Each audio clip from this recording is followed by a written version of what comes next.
आप पूरे भारत में कहीं भी खुदाई करवा कर देख लीजिए, चाहे वो मथुरा हो, अयोध्या हो, द्वारका हो, सिरपुर हो या केरल, जहाँ भी नीचे की प्राचीन परत निकलती है, वहाँ सबसे ज्यादा संख्या में सबसे बड़ी और सबसे पुरानी मूर्तियाँ सिर्फ और सिर्फ जैन तीर्थंकरों की ही निकलती है। मथुरा के कंकाली टीले में सैकड़ों तीर्थंकर मूर्तियाँ मिली हैं, जो ईसा से 200 साल पहले की हैं, यानी कि 2200 वर्ष प्राचीन। पटना के लोहानीपुर में मौर्य राजाओं द्वारा बनवाई अति प्राचीन जैन मूर्तियां मिली हैं। आज तक शंकर, ब्रह्मा, राम, कृष्ण में से किसी भी देवता की इतनी पुरानी मूर्तियां पूरे भारत में कहीं नहीं मिली हैं, जैसी जैन तीर्थंकरों की मिलती हैं। ये बताता है कि जैन धर्म बहुत बहुत प्राचीन है।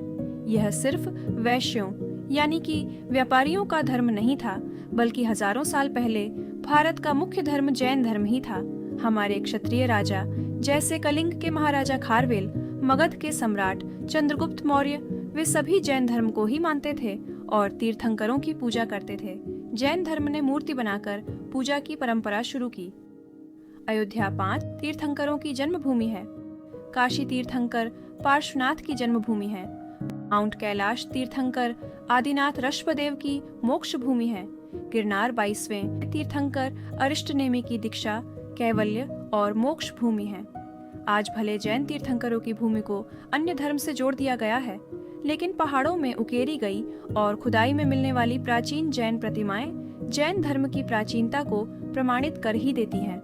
यह सत्य है कि उस समय भारत में सभी धर्म मिलजुल कर साथ साथ रहते थे, लेकिन जैन धर्म उस समय बहुत प्रमुख, बहुत व्यापक और राजाओं से लेकर सामान्य लोगों तक सभी का मुख्य धर्म था। हमारी धरती से निकलने वाली ये प्राचीन प्रतिमाएं हमारी सबसे बड़ी गवाह हैं, जो कहती हैं कि अहिंसा, सत्य और अपरिग्रह का यह जैन धर्म इस भारत भूमि का मूल और प्रमुख धर्म रहा है। हमें इस विरासत पर गर्व करना चाहिए और इसे संभाल कर रखना चाहिए। प्रधानमंत्री नरेंद्र मोदी जी द्वारा इसी वर्ष अहमदाबाद में सम्राट संप्रति म्यूजियम का उद्घाटन किया गया था।